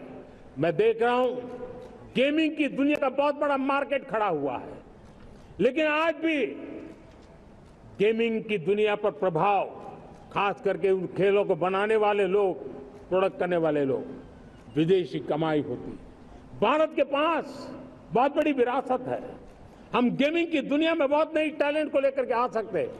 विश्व के हर बच्चे को हमारे देश के बनी हुई गेमिंग की ओर आकर्षित कर सकते हैं। मैं चाहता हूं कि भारत के बच्चे, भारत के नौजवान, भारत के आईटी प्रोफेशनल्स, भारत के एआई के प्रोफेशनल्स, वे गेमिंग की दुनिया को लीड करें। खेलने में नहीं, गेमिंग की दुनिया में हमारे प्रोडक्ट पूरे विश्व में पहुंचने चाहिए और पूरी दुनिया में हमारे एनिमेटर्स काम कर सकते हैं। एनिमेशन की दुनिया में हम अपनी दाग जमा सकते हैं। हम उस दिशा में काम करें। मेरे प्यारे देशवासियों, आज विश्व के अंदर ग्लोबल वार्मिंग, क्लाइमेट चेंज हर क्षेत्र में चिंता और चर्चा का विषय रहता है। भारत ने उस दिशा में काफी कदम उठाए हैं। हम विश्व को आश्वस्त करते रहे हैं और शब्दों से नहीं, अपने कार्यों से, प्राप्त परिणामों से हमने विश्व को आश्वस्त भी किया है और विश्व को आश्चर्यचकित भी किया है। हम ही हैं जिन्होंने सिंगल यूज प्लास्टिक पर प्रतिबंध लगाया है। हमने रिन्यूएबल एनर्जी पर विस्तार किया है। हमने रिन्यूएबल एनर्जी को एक नई ताकत दी है। आने वाले कुछ वर्षों में हम नेट जीरो फ्यूचर की ओर आगे बढ़ रहे हैं। मुझे याद है पेरिस अकॉर्ड में जिन देशों ने अपने लक्ष्य निर्धारित किए थे, आज मैं लाल किले की प्राचीर से मेरे देशवासियों की ताकत दुनिया को बताना चाहता हूं। G20 देश के समूह जो नहीं कर पाए, वो मेरे देश के नागरिकों ने करके दिखाया है। मेरे देशवासियों ने करके दिखाया है। हिंदुस्तान ने करके दिखाया है। पेरिस अकॉर्ड के अंदर जो टारगेट हमने तय किए थे, उन टारगेट को समय से पहले पूरा करने वाला G20 देशों के समूह में अगर कोई है तो एकमात्र मेरा हिंदुस्तान है, एकमात्र मेरा भारत है। और इसलिए गर्व होता है साथियों। रिन्यूएबल एनर्जी के टारगेट हमने पूरे, हम 2030 तक रिन्यूएबल एनर्जी को 500 गीगावाट तक ले जाने के लिए मकसद से काम कर। आप कल्पना कर सकते हैं कि कितना बड़ा लक्ष्य है। दुनिया के लोग सिर्फ 500 गीगावाट शब्द सुनते हैं ना, तो मेरी तरफ ऐसे ऐसे देखते हैं। लेकिन आज मैं विश्वास से कह रहा हूं देशवासियों को कि इस लक्ष्य को भी हम पूरा करके रहेंगे और ये मानव जाति की भी सेवा करेगा, हमारे भविष्य की भी सेवा करेगा, हमारे बच्चों के उज्जवल भविष्य की गारंटी बनेगा। हमने 2030 तक हमारी रेलवे को नेट जीरो एमिशन का लक्ष्य लेकर के हम चल रहे हैं। साथियों, पीएम सूर्यघर मुफ्त बिजली योजना उसको एक नई ताकत देने वाली है और ये बदलाव का फल मेरे देश के सामान्य परिवार को मिला, विशेष करके मेरे मध्यम वर्ग को मिलेगा जब उसका बिजली का बिल मुफ्त हो जाएगा। इलेक्ट्रिक व्हीकल, उसकी मांग बढ़ती जा रही है। जब पीएम सूर्यघर योजना से वो बिजली उत्पादन करता है सूर्य से, तो उसका व्हीकल का प्रवास का खर्चा भी वो कम कर सकता है। साथियों, हम ग्रीन हाइड्रोजन मिशन लेकर के एक ग्लोबल हब बनना चाहते हैं। बहुत तेजी से नीतियां बनाई गई हैं, बहुत तेजी से उसका इम्प्लीमेंटेशन का काम हो रहा है और भारत ग्रीन हाइड्रोजन एक न्यू एनर्जी की दिशा में हम जाना चाहते हैं। और ये सारे जो प्रयास चल रहे हैं, क्लाइमेट की चिंता तो है ही है, ग्लोबल वार्मिंग की चिंता है, लेकिन इसके अंदर ग्रीन जॉब्स की बहुत बड़ी संभावना है और इसलिए आने वाले कालखंड में ग्रीन जॉब्स का महत्व बढ़ता है। तो उसको सबसे पहले कैप्चर करने के लिए मेरे देश के नौजवानों को अवसर देने के लिए और ग्रीन जॉब्स के लिए एक बहुत बड़ा क्षेत्र को बढ़ावा दे रहे हैं। मेरे प्यारे देशवासियों, आज हमारे साथ इस तिरंगे झंडे के नीचे वो नौजवान बैठे हैं जिन्होंने ओलंपिक की दुनिया में भारत का परचम लहराया।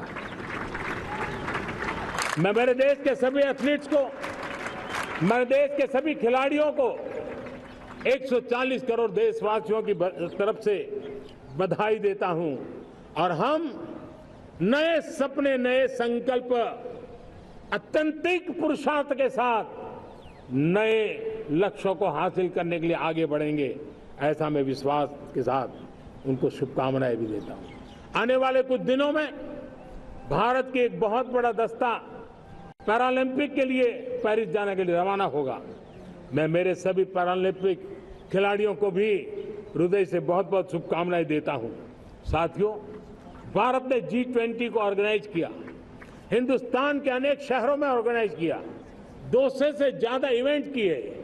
पूरे विश्व में G20 का इतना बड़ा व्याप, इतना बड़ा कार्यक्रम कभी नहीं हुआ, इस बार हुआ। इसने एक बात सिद्ध कर दी है कि भारत में बड़े से बड़े काम, कार्यक्रम ऑर्गेनाइज करने की ताकत है।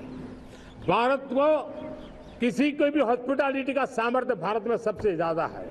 अगर ये सिद्ध हो चुका है तो साथियों, हिंदुस्तान का सपना है कि 2036 में जो ओलंपिक होगा वो मेरे हिंदुस्तान की धरती पर हो। इसके लिए हम तैयारी कर रहे हैं, उसके लिए हम आगे बढ़ेंगे।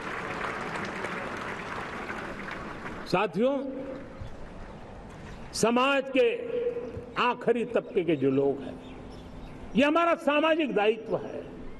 अगर कोई पीछे रह जाते हैं तो हमारी आगे बढ़ने की गति कम कर देता है, और इसलिए हम आगे बढ़ना चाहते हैं तो भी सफलता तब मिलती है पीछे वाले को भी साथ साथ आगे ले आए।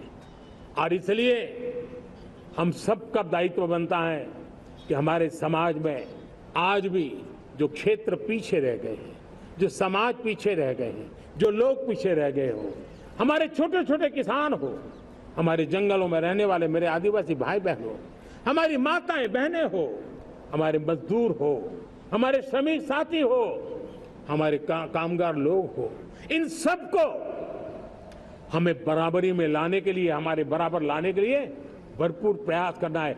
लेकिन अब गति पकड़ गई है, अब लंबे दिन तक हमें वो करना नहीं पड़ेगा, बहुत जल्द वो हमारे पास पहुंच जाएंगे, हमारी बराबरी में आ जाएंगे, हमारी ताकत बहुत बढ़ जाएगी। और बड़ी संवेदना के साथ हमें इस काम को करना है, और इसके लिए एक बहुत बड़ा अवसर आ रहा है। मैं मानता हूं संवेदनशीलता की दृष्टि से इससे बड़ा अवसर क्या हो सकता है। हमें पता है 1857 के स्वतंत्र संग्राम के पहले भी अंग्रेजों के नाक को दम करने वाला हमारा देश का एक आदिवासी युवक था। 20-22 साल की उम्र में उसने अंग्रेजों के नाक को दम ला दिया था, जिसको आज भगवान बिरसा मुंडा के रूप में लोग पूजा करते हैं। भगवान बिरसा मुंडा की 150वीं जयंती आ रही है। ये हम सबके लिए प्रेरणा का कारण बने। समाज के प्रति छोटा सा छोटा व्यक्ति भी देश के लिए कैसी जज्बात रखता है, उससे बड़ी प्रेरणा भगवान बिरसा मुंडा से अधिक कौन हो सकता है। आइए हम भगवान बिरसा मुंडा की 150वीं जयंती जब मनाएं, संवेदनशीलता का हमारा व्याप बढ़े, समाज के प्रति हमारा ममभाव बने।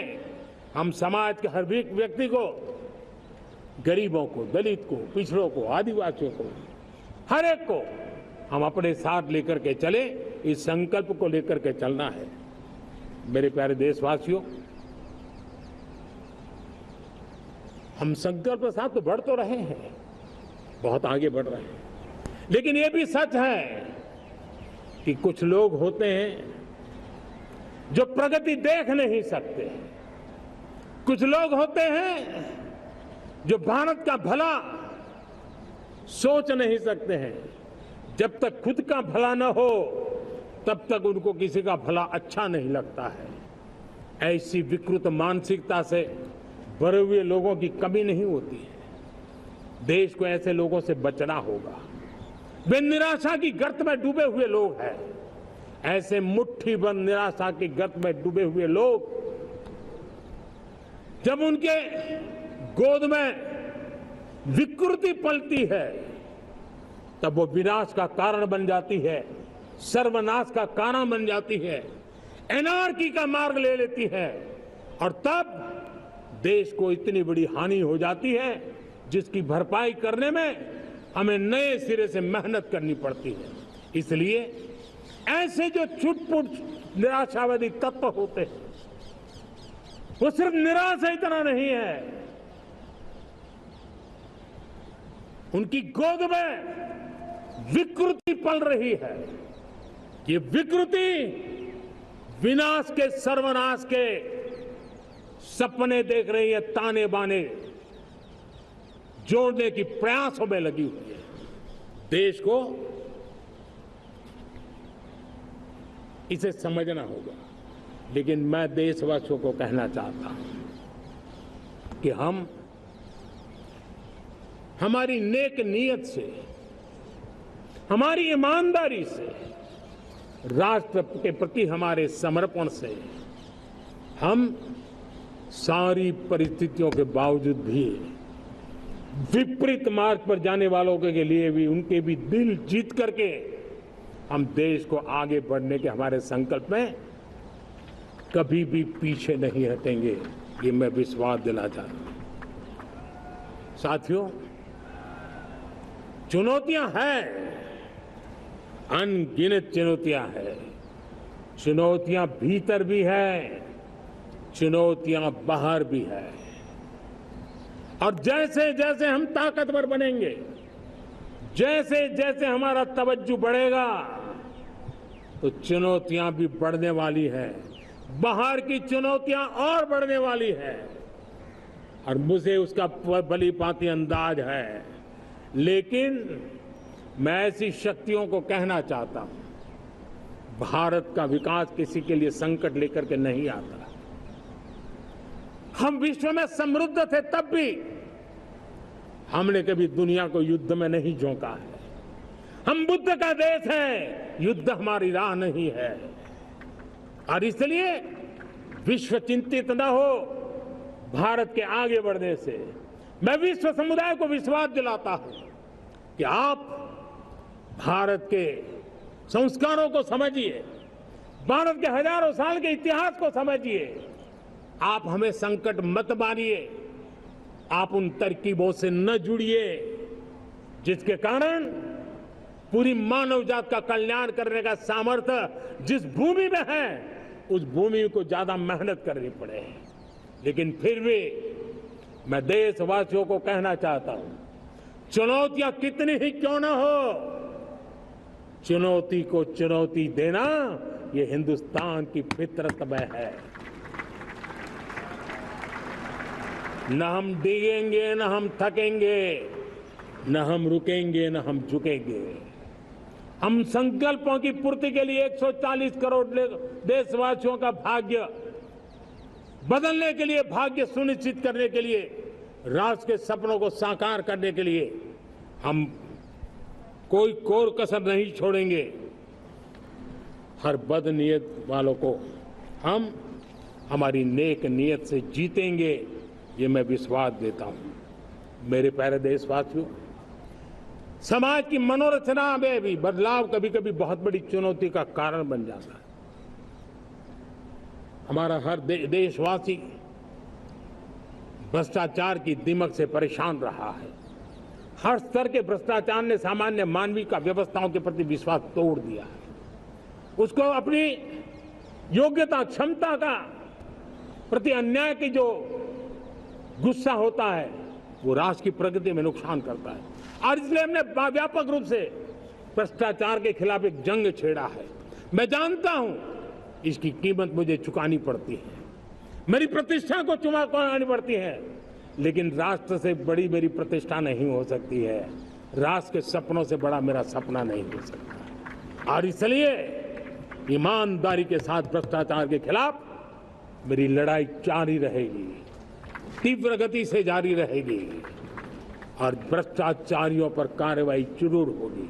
मैं भ्रष्टाचारियों के लिए भय का वातावरण पैदा करना चाहता हूं, ताकि देश के सामान्य नागरिक को लूटने की जो परंपरा बनी है, उस परंपरा को मुझे रोकना है। लेकिन सबसे बड़ी नई चुनौती आई, भ्रष्टाचारियों से निपटना तो है ही, लेकिन समाज जीवन में उच्च स्तर पर एक जो परिवर्तन आया है, वो सबसे बड़ी चुनौती भी है और एक समाज के लिए सबसे बड़ी चिंता भी है। क्या कोई कल्पना कर सकता है कि मेरे ही देश में इतना महान संविधान हमारे पास होने के बावजूद भी कुछ ऐसे लोग निकल रहे हैं जो भ्रष्टाचार का महिमा मंडन कर रहे हैं, खुलेआम भ्रष्टाचार का जय जयकार कर रहे हैं। समाज में इस प्रकार के बीज बोने का जो प्रयास हो रहा है, भ्रष्टाचार का जो महिमा मंडन हो रहा है, भ्रष्टाचारियों की स्वीकार्यता बढ़ाने का जो निरंतर प्रयास चल रहा है, वो स्वस्थ समाज के लिए बहुत बड़ी चुनौती बन गया है, बहुत बड़ी चिंता का विषय बन गया है। भ्रष्टाचारियों के प्रति समाज में दूरी बनाए रखने से ही किसी भी भ्रष्टाचारी को उस रास्ते पर जाने से डर लगेगा। अगर उसका महिमा मंडन होगा तो जो आज भ्रष्टाचार नहीं करता है उसको भी लगता है कि तो समाज में प्रतिष्ठा का रंग बन जाता है, उस रास्ते में जाने में बुरा नहीं है। मेरे प्यारे देशवासियों, बांग्लादेश में जो कुछ भी हुआ है उसको लेकर पड़ोसी देश के नाते चिंता होना, मैं इसको समझ सकता हूं। मैं आशा करता हूं कि वहां पर हालात जल्द ही सामान्य होंगे।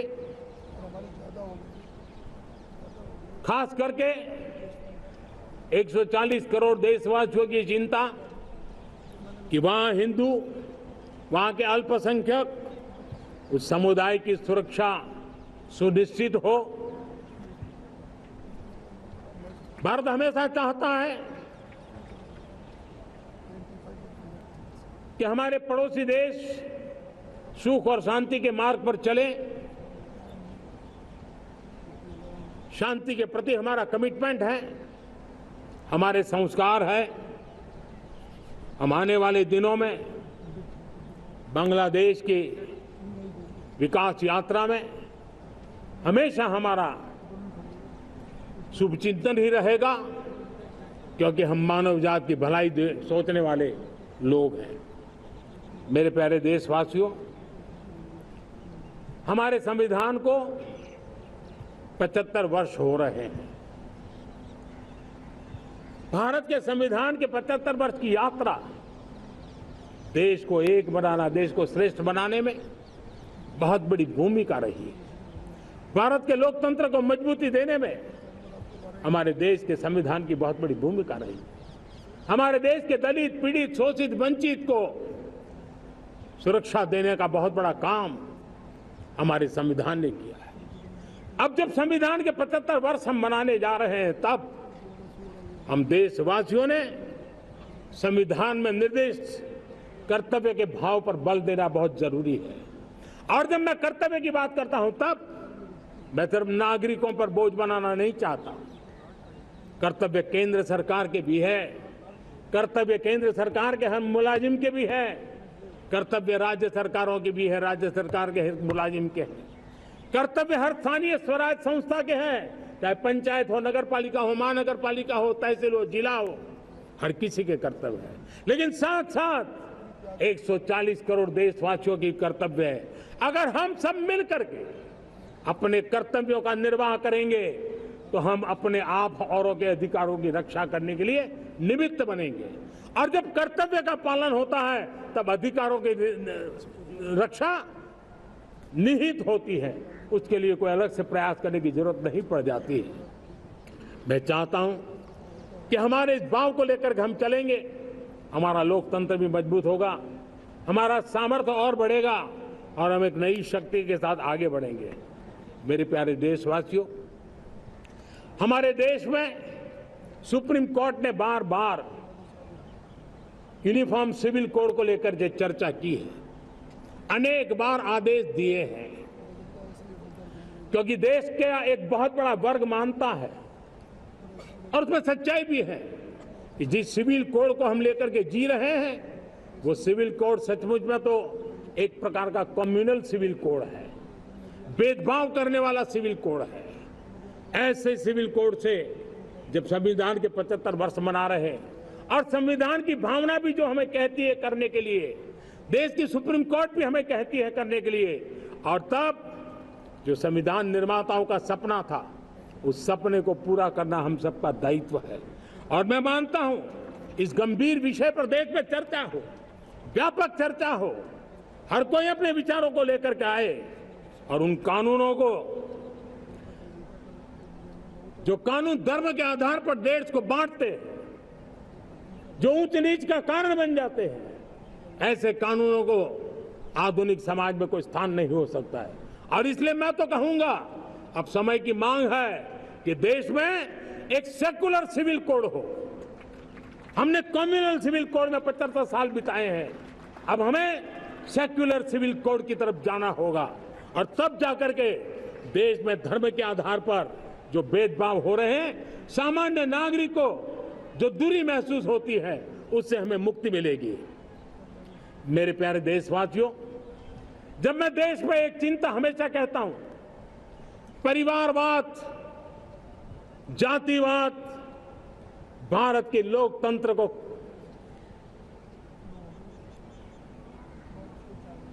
बहुत नुकसान कर रहा है। देश को, लोक राजनीति को हमें परिवारवाद और जातिवाद से मुक्ति दिलानी होगी। आज मैं देख रहा हूं मेरे सामने जो नौजवान है, उसमें लिखा हुआ है माय भारत, जिस संगठन का नाम है उसकी चर्चा लिखी है, यहां बहुत बढ़िया तरीके से लिखा हुआ है। माय भारत के अनेक मिशन है। एक मिशन ये भी है कि हम जल्द से जल्द देश में राजनीतिक जीवन में जनप्रतिनिधि के रूप में 1 लाख ऐसे नौजवानों को आगे लाना चाहते हैं। शुरुआत में 1 लाख नौजवानों को आगे लाना चाहते हैं, जिनके परिवार में किसी का भी कोई राजनीतिक बैकग्राउंड न हो, जिसके माता पिता भाई बहन चाचा मामा मामी कभी भी राजनीति में नहीं रहे, किसी भी पीढ़ी में नहीं रहे, ऐसे होनहार नौजवानों को फ्रेश ब्लड 1 लाख, चाहे वो पंचायत में आए, चाहे नगर पालिका में आए, चाहे जिला परिषदों में आए, चाहे विधानसभा में आए, लोकसभा में आए, 1 लाख नए नौजवान, कोई भी प्रकार का पूर्व का राजनीतिक इतिहास उनके परिवार का ना हो, ऐसे फ्रेश लोग राजनीति में आए ताकि जातिवाद से मुक्ति मिले, परिवारवाद से मुक्ति मिले, लोकतंत्र को समृद्धि मिले। और जरूरी नहीं है कि एक दल में जाए, उनको जो पसंद हो दल में जाए, उस दल में जाकर के वो जनप्रतिनिधि बनकर के आगे आए। देश तय करके चले कि आने वाले दिनों में 1 लाख ऐसे नौजवान जो परिवार राजनीति से दूर दूर का संबंध नहीं है, ऐसे फ्रेश ब्लड आएंगे तो सोच भी नहीं आएगी, सामर्थ्य भी नहीं आएगा, लोकतंत्र समृद्ध होगा। और इसलिए हमें इस दिशा में आगे होना है। और मैं चाहूंगा कि देश ने बार बार चुनाव इस देश की प्रगति में रुकावट बन रहे हैं, गतिरोध पैदा कर रहे हैं। आज कोई भी योजना को चुनाव के साथ जोड़ देना आसान हो गया है, क्योंकि हर 3 महीने 6 महीने कहीं न कहीं चुनाव चल रहा है। कोई भी योजना जाहिर करोगे आप तो मीडिया में देखेंगे, चुनाव आया तो फलाना हो गया, चुनाव आया तो फलाना हो गया। हर काम को चुनाव के रंग से रंग दिया गया है। और इसलिए देश में व्यापक चर्चा हुई है, सभी राजनीतिक दलों ने अपने विचार रखे हैं। एक कमेटी ने बहुत बढ़िया अपना रिपोर्ट तैयार किया है। 1 नेशन 1 इलेक्शन के लिए देश को आगे आना होगा। मैं लाल किले से तिरंगे की साक्षी में देश के राजनीतिक दलों से आग्रह करता हूं, देश के संविधान को समझने वाले लोगों से आग्रह करता हूं कि भारत की प्रगति के लिए, भारत के संसाधनों का सर्वाधिक उपयोग जन सामान्य के लिए हो, उसके लिए 1 नेशन 1 इलेक्शन के सपने को साकार करने के लिए हमें आगे आना चाहिए। मेरे प्यारे देशवासियों, भारत का स्वर्णिम कालखंड है। 2047 विकसित भारत, ये हमारी प्रतीक्षा कर रहा है। बाधाएं, रुकावटें, चुनौतियां, उसको परास्त करके एक दृढ़ संकल्प के साथ ये देश चलने के लिए प्रतिबद्ध है। और साथियों, मैं साफ देख रहा हूं, मेरे विचारों में कोई झिझक नहीं है, मेरे सपनों के सामने कोई पर्दा नहीं है। मैं साफ साफ देख सकता हूं कि यह देश 140 करोड़ देशवासियों के परिश्रम से, हमारे पूर्वजों का खून हमारी रगों में है।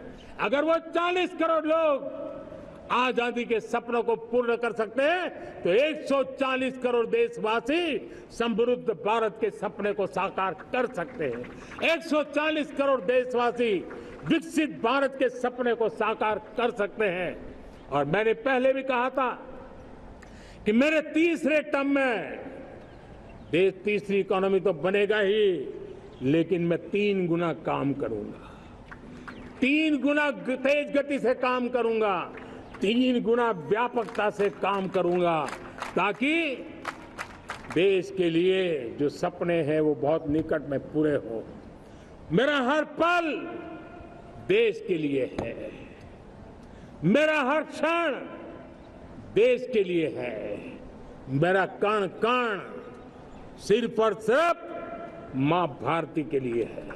और इसलिए 24/7 फॉर 2047 इस प्रतिबद्धता के साथ आइए, मैं देशवासियों का आह्वान करता हूं, हमारे पूर्वजों ने जो सपने देखे थे उन सपनों को हम संकल्प बनाए, अपने सपनों को जोड़े, अपने पुरुषार्थ को जोड़े और 21वीं सदी जो भारत की सदी है उस सदी में स्वर्णिम भारत बना के रहें, उसी सदी में हम विकसित भारत बना के रहें और उन सपनों को पूरा करते हुए आगे बढ़े।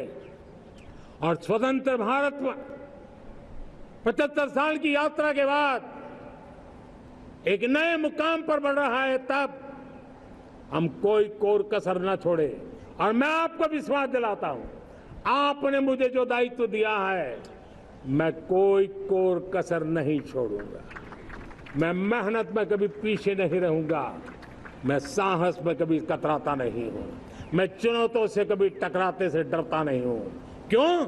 क्योंकि मैं आपके लिए जीता हूं, मैं आपके भविष्य के लिए जीता हूं, मैं आप भारत माता के उज्जवल भविष्य के लिए जी रहा हूं।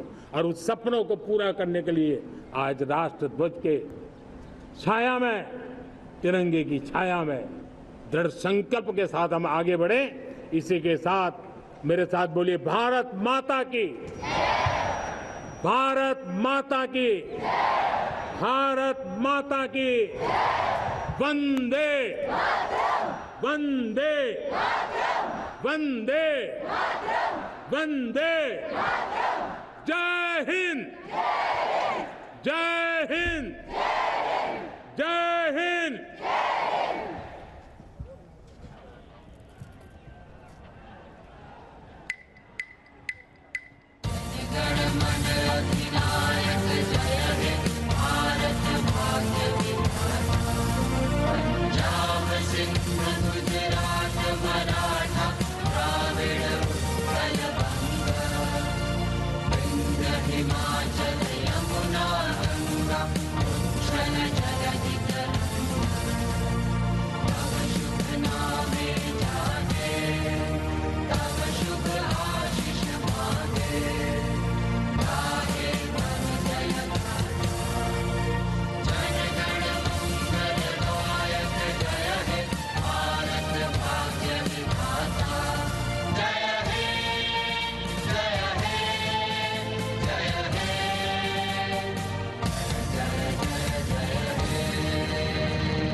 From the ramparts of Red Fort in Delhi, Prime Minister Narendra Modi concluding his first address to the nation after entering his third term as the leader of the government in the country, outlining his hopes and aspirations for the people he leads. Greeting the crowds, greeting the nation, as we all come together to celebrate our 78th Independence Day. So though the function here at Red Fort concludes, the day